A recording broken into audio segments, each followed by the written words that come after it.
दोस्तों ये मेरा सेटअप है जो आप पीछे देख पा रहे हैं। एक मॉनिटर है रियलमी का और एक लैपटॉप है एसर का। दोस्तों मैंने अपनी सैलरी से ख़रीदा था इसको। और एक मोबाइल का वो होल्डिंग ख़रीदा था, जो मोबाइल रखते थे तो प्रॉफिट और लॉस सामने ऐसे फ्रंट मोबाइल देख के, मतलब प्रॉफिट और लॉस इस पे मोबाइल रखने से दिखता था। ठीक है। और मैंने ख़रीदा था एक, ये था कैलकुलेटर। यहाँ पे प्रॉफिट एंड लॉस का पहले से कैलकुलेट रहना चाहिए ताकि आपको कितना प्रॉफिट हो रहा है कितना लॉस हो रहा है। बहुत कुछ नहीं है, सिंपल सा है। एक छोटा सा रूम है और उसमें मैंने सब कुछ फिट कर रखा है। ठीक है, जैसा कि आप पीछे देख पा रहे हैं। दोस्तों शुरू शुरू में मैंने ट्रेडिंग मतलब क्या हुआ, तो मेरे को किसी ने बोला कि ट्रेडिंग में अच्छा खासा पैसा बनता है, तो मैंने एक डीमेट अकाउंट ओपन कराने की कोशिश की। मैंने डीमेट अकाउंट ओपन किया, तो उसमें क्या हुआ कि डीमेट अकाउंट तो ओपन हो गया, पर उसके बाद मैंने क्या करा कि 3,000 रुपये का उसमें कैपिटल ऐड किया। और मुझे आज भी याद है कि मई था, मई 2022।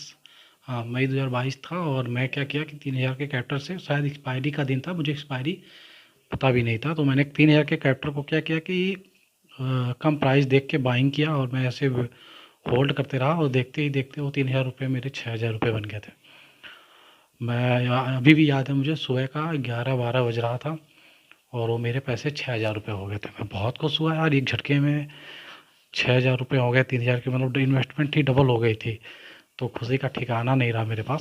फिर जब वो 6,000 हो गया तो मेरे अंदर एक डर नहीं, लालच बन गया। मैं घर पे जा रहा था, मैं बोला कि 3,000 बहुत है। अब लालच आ गया कि घर जाते जाते मैं बाइक से जा रहा था घर पे, तो मुझे लालच आया कि मैं सोचा कि ये ऑप्शन चेन में जो भी कम दाम का प्रीमियम है, जैसे बैंक निफ्टी का 60-70 रुपये का है, तो मुझे लगता था कि ये डाउन हो गया है, अब इसके बाद ऊपर ही जाएगा। तो मैंने क्या करा, मैंने तुरंत 60 रुपये का एक प्रीमियम बाय किया। और उसके बाद क्या किया कि प्रीमियम मैं सोचा डबल हो जाएगा, लेकिन नहीं, जो मेरा 3K का प्रॉफिट था वो भी डाउन चला गया। ठीक है, तो मैं पूरा डर गया। मैं बोला यार एक झटके में सारा प्रॉफिट चला गया।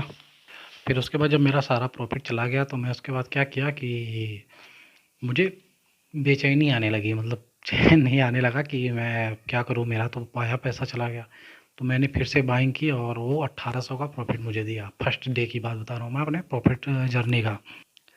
फिर मुझे याद है कि मैं उसके बाद, उस दिन प्रॉफिट के बाद मैं पूरी रात नहीं सोया। मैं बोला यार अब अगला करोड़पति तो मैं ही बनने वाला हूँ। और इधर इससे ऐसे 1800 का प्रॉफिट हो गया, तो महीने का मतलब 30-40 हज़ार रुपये आराम से मैं कमा सकता हूँ। और मैं, मेरे जितने भी फ्रेंड थे सबको मैंने बारी बारी बोला कि ऑप्शन करो ऑप्शन करो। फिर मैंने क्या किया कि मेरे पास तकरीबन 3,000 पहले ऐड करा था और 1800 प्रॉफिट था। और उसके बाद मैंने, सॉरी, 1800 प्रॉफिट में से पूरा प्रॉफिट हमको नहीं मिला था, 400 रुपये 500 रुपये ब्रोकरेज कट गया था। उस टाइम पे मुझे ब्रोकरेज का नॉलेज बिल्कुल भी नहीं था कि ये ब्रोकरेज भी करता है। ठीक है, फिर मैंने क्या किया, 10,000 का कैपिटल ऐड किया और मैं सबसे छोटे प्रीमियम, मतलब OTM, आउट ऑफ मनी जो होता था प्रीमियम, वो प्रीमियम मैं बाय करता था। ठीक है, फिर उसके बाद क्या हुआ कि मैं अगले दिन, मुझे उसमें से 1800 रुपये लॉस में चले जाते हैं। अब मैं पूरा परेशान कि आए पैसे चले गए। तो मैं फिर ऐसे करते करते 1 महीने तक ट्रेडिंग मतलब किया। और मुझे उस टाइम पे ओवर ट्रेडिंग, मतलब बोल सकते हैं ओवर ट्रेडिंग मैं खूब करता था, तो मेरे लॉसेस कम थे और चार्जेस बढ़ते चले जाते थे। तो मुझे अकाउंट में एंजल वन का अकाउंट था, मुझे देख के लगता था कि ये प्रॉफिट ही है, मतलब मेरा पैसा इसमें सेव है। ब्रोकरेज जो चार्जेस थे वो मेरे पैसे सेव है, मुझे यही लगता था। तो इस तरह से मेरा मई मंथ में पूरा 10K का कैपिटल पूरा वाइप आउट हो गया। मेरे पास कुछ भी नहीं बचा और मेरे पास पैसे भी नहीं थे कि मैं फिर से ट्रेडिंग करूं। तो फिर मैंने क्या किया कि 2 मंथ 3 महीने तक अच्छे से जॉब किया और मेरे पास कुछ सैलरी आ गई। और उसके बाद मैंने क्या करा कि फिर से उसको कैपिटल ऐड किया, फिर वो भी वाइप आउट हो गया, वो भी नहीं बचे। मैं पूरा डर गया, मेरा पैसे चले गए। फिर उसके बाद मैं रेगुलर जॉब करता रहा। उसके बाद मुझे ऐसा फील हुआ कि मोबाइल से ट्रेडिंग नहीं हो सकती। अगर जिसको भी लगता है कि, मेरी सबसे बड़ी मिस्टेक थी कि मैं चार्ट देख नहीं पाता था, एक ही फ़ोन था मेरे पास, ऑप्शन चेन देख के मैं बाइंग करता था। तो मुझे ऐसा लगने लगा कि मोबाइल से बाइंग और चार्ट देखना ज़रूरी है, तो मैं चार्ट देखने गया। मैं क्या किया कि फिर उसके बाद ये वाला मॉनिटर जो पीछे देख पा रहे हैं बड़ा सा, ये वाला मैंने मॉनिटर ऑर्डर किया, 11,000 रुपये का था, और एक लैपटॉप। और फिर इसको मैंने बाय किया। फिर इसके बाद भी मेरे को प्रॉफिट नहीं होता था। चार्ट देखने के बाद भी मुझे प्रॉफ़िट नहीं होता था। एंट्री लेते थे, कभी प्रॉफ़िट होता था, कभी लॉस होता था, कभी लॉस होता था, कभी प्रॉफ़िट होता था। तो ये सब समझ से परे था। तो फिर मैंने क्या किया कि प्राइस एक्शन सीखने पे ध्यान दिया, सपोर्ट एंड रेजिस्टेंस पे। पहले मैं इंडिकेटर को बहुत फॉलो करता था। इंडिकेटर मतलब जो भी यूट्यूब पे देखते थे, मैं इंडिकेटर से बाइंग और सेलिंग करता था, तो इससे लॉस होते थे। तो मैंने क्या किया, मैं परेशान हो गया और मैं सोचा कि अब कुछ नॉलेज भी चाहिए मार्केट के अंदर। बिना नॉलेज का तो प्रॉफिट होना नामुमकिन है। फिर ये सब करते करते मुझे हो गया तकरीबन 8 से 9 मंथ हो गए, ठीक है। 8 से 9 मंथ होने के बाद मैंने क्या किया कि मुझे बहुत सारी नॉलेज भी मिला। मैंने बहुत सारी बुक्स भी खरीदा। जैसे एक ही बुक्स है, मैंने इसको ऑनलाइन ऑर्डर किया था, तो मैं इसको पूरा पढ़ा कि पैसे कैसे बचाना है। और फिर उसके बाद एक बुक ये है, इसको मैंने बाय किया और इससे लर्निंग शुरू किया। और उसके बाद बहुत सारी वीडियोज़ देखता था, price action, support and resistance, indicator के बारे में। करते करते मुझे 1 साल हो गया और उसके बाद मुझे क्या लगा कि यार इस इतना सब कुछ करने के बाद भी पैसे नहीं बन रहे, सीखने के बाद भी पैसे नहीं बन रहे, सपोर्ट रेजिस्टेंस फॉलो कर रहे हैं, ट्रेंड लाइन फॉलो कर रहे हैं, इंडिकेटर फॉलो कर रहे हैं, दिन में एक एक ट्रेड कर रहे हैं, ओवर ट्रेडिंग नहीं कर रहे, इसके बाद भी पैसे नहीं बन रहे। मैं पूरा हैरान हो गया। फिर ये सब बहुत सारे लॉसेस हो गए मेरे, तकरीबन 20 से 25 हज़ार के लॉस हो गए। तो मैं उस टाइम पे मेरा दिमाग फिर गया। मैं बोला कि अब तो मैं पीछे मुड़ के नहीं जाऊँगा, या तो ट्रेडिंग या तो कुछ और भी नहीं करूँगा, ये ट्रेडिंग ही करूँगा। और पीछे मुड़ के तो जाने वाला ही नहीं मैं, क्योंकि थोड़ा ज़िद्दी टाइप का जो होता है ना ट्रेडर, एक ज़िद्दी टाइप का, उस टाइप का मैं बन गया था कि कितने भी लॉसेस हों मुझे लगता ही नहीं था कि लॉसेस है। अकाउंट खाली पूरा पड़ा रहता था, अकाउंट में पैसे नहीं रहते, जो भी पैसा है सिर्फ ट्रेडिंग के लिए। फिर एक वक्त ऐसा आया कि पैसे ही नहीं रह गए, तो ट्रेडिंग क्या करेंगे। 3-4 मंथ मतलब ऐसे खाली बैठे रह गए, सीखते थे। तो जब इंसान ना, जैसे अकाउंट में पैसा नहीं होता ना, तो उसको सेटअप बहुत अच्छे अच्छे मिलते हैं, मतलब टारगेट अच्छे अच्छे मिलते हैं। बैठ के देखता ही रहता था, और बैठ के देखता ही रहता है कि उसको टारगेट बहुत अच्छे अच्छे मिलते हैं। और जब पैसे रहे अकाउंट में ना, और डीमेट अकाउंट में पैसे रहे, और तब कोई भी सेटअप नहीं काम करता। बाइंग करेगा वो सेल ही जाता है। तो मेरे साथ भी ऐसा हुआ। अगर आपके साथ भी ऐसा हो रहा हो तो कमेंट में ज़रूर बताइएगा। तो एक ट्रेडर की जर्नी थी ये। और फिर उसके बाद क्या हुआ कि मैं चार्ट हमेशा देखता था, चार्ट को कभी देखना बंद नहीं किया कि चार्ट। अब ये जो मेरे पीछे ये सब पोस्टर वगैरह लगे हैं ना, ये सब प्राइस एक्शन के, चार्ट पैटर्न के पोस्टर लगे हैं, किसी के भी काम के नहीं है। ये सब दिमाग में छप गया है। बस अब समझ में आता है कि नॉलेज बहुत ज़रूरी है शेयर मार्केट के अंदर। विदाउट नॉलेज कुछ भी नहीं है। हालांकि अगर कोई नया रहेगा, बिगनर रहेगा, तो ऐसा इन सब की चीज़ों की ज़रूरत पड़ती है। तो मैं क्या करता था, ऐसे सर उठा उठा के पहले इसको देखता था, कहीं ये तो नहीं बन रहा, कहीं ये तो नहीं बन रहा है, कहीं हेड एंड शोल्डर नहीं बन रहा है।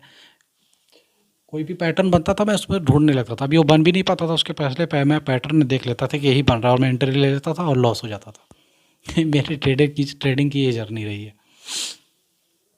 अभी तो वेस्ट है सब, इन सबको हटाना है। सिर्फ ये मॉनिटर और ये लैपटॉप ही काफ़ी है। फिर उसके बाद मुझे क्या हुआ कि प्रॉफिट नहीं हुआ। फिर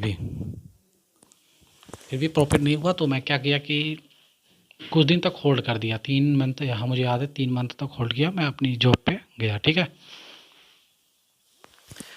फिर 3-4 मंथ के बाद मेरे पास कैपिटल हुआ 40 से 50 के का कैपिटल हो गया। और मैं क्या किया, 40 के कैपिटल नहीं यूज किया, मैं सिर्फ 10,000 कैपिटल ऐड किया, और मैं सिर्फ एक लॉट से ट्रेडिंग करता था। जैसे ही मुझे 10-15 पॉइंट मिलता था मैं बुक कर लेता था। लॉस जैसे 15 पॉइंट होता था, मैं लॉस बुक कर लेता था। और टारगेट 15 से 30 बैंक निफ्टी में, खासकर मैं निफ्टी में करता ही नहीं था, क्योंकि निफ्टी में मूवमेंट बहुत स्लो आते थे। और निफ्टी में इंसान क्या है कि 50, एक लॉट में 50 क्वांटिटी आता है, तो वो क्या होता है कि 5-10 में ऐसे होल्ड करके बैठ जाता है, और उसका 500 रुपये चले जाता है एक ही लॉट में। तो मैं उसमें नहीं करता था, और बैंक निफ्टी में मूवमेंट मिल जाता था अच्छा खासा, तो मुझे प्रॉफिट होता था। तकरीबन 10 से 12 दिन में लगातार प्रॉफिट किया वो एक लॉट से। तो मैंने फिर उसके बाद क्या किया कि उस कैपिटल को, फंड को बाहर कर लिया। जो भी प्रॉफिट आते थे उसको बाहर करते गया, पैसे को बाहर करता गया। और मेरा एक समय आया कि वो 10,000 का कैपिटल जो है फ्री हो गया था। फ्री होने का मतलब ये है कि प्रॉफिट के बदौलत मैंने उसको बाहर कर लिया। मैंने ट्रेडिंग को 1 महीने तक बंद कर दिया, और मैंने ट्रेडिंग नहीं किया, सिर्फ चार्ट देखता था, अपने रूल्स फॉलो करता था। फिर मुझे रिस्क मैनेजमेंट आ गया। वहाँ पे जब मैं एंट्री लेते ही एग्जिट करता था, तो मुझे समझ में आ गया कि हाँ, रिस्क मैनेजमेंट फॉलो किया जाएगा तो प्रॉफिट होगा। तो मैंने क्या करा कि एंजल वन से हट के मेरे चार्जेस बढ़ के 17-18 हज़ार तक हो गए थे, क्योंकि बार बार एंट्री एग्जिट करना तो चार्जेस तो बढ़ेंगे ही, ब्रोकरेज तो आएगा ही। तो मुझे समझ में आया कि कोटक न्यू का फ्री ब्रोकरेज, अगर आपको नहीं पता है तो कोटक न्यू में अपना अकाउंट खोल सकते हो। तो दोस्तों, मैं अपने इन सब बातों को हटा के मैं यही चीज़ बोलना चाहूँगा कि एक नया ट्रेडर मार्केट में गलती क्या करता है। मार्केट में गलती पहले ये करता है कि बिना सीखे वो आता है और फंड यूज़ करता है, फंड गंवाता है, फंड यूज़ करता है, फंड गंवाता है। उसका ये प्रोसेस चलते रहता है। मार्केट में अगर नॉलेज नहीं है तो पैसा तो जाएगा ही। फिर उसके बाद मैंने दूसरी गलती क्या की, ओवर ट्रेडिंग और ब्रोकर। स्टार्टिंग में ब्रोकर अगर सही ना होना तो साला कोई प्रॉफिट नहीं करवा पाता है, क्योंकि ओवर ट्रेडिंग तो एक नया ट्रेडर करता ही करता है, ठीक है, जो मैंने किया। और तीसरी बड़ी मिस्टेक थी कि मैं टारगेट छोटा लेता था और एसएल बड़ा देता था। टारगेट छोटा का एसएल बड़ा का मतलब यही है कि आप कभी भी जैसे ही एंट्री करो और प्रॉफिट हो ना हो, लेकिन एसएल मत दो। 10-15-20 पॉइंट उतना काफ़ी है, उससे ज़्यादा तो दो ही मत। टारगेट पूरा रुको। टारगेट अगर चल रहा है आपका सही ट्रेंड, मतलब चल रहा है, तो आप उसके लिए टारगेट के लिए वेट कर सकते हो, लेकिन एसएल के लिए मत वेट करो, होल्ड मत करो, अपने लॉस को होल्ड मत करो, प्रॉफिट होल्ड करना सीखो। तो 3-4 चीज़ें ऐसे मिस्टेक है। बाकी मैं नेक्स्ट वीडियो में, वीडियो लंबी हो जाएगी तो मैं पार्ट 2 लेके आऊँगा, और उसमें ट्रेडिंग जर्नी में क्या मिस्टेक हैं, क्या ट्रेडर को करना चाहिए, वो बताऊँगा। Thank you for watching. मिलते हैं नेक्स्ट वीडियो में।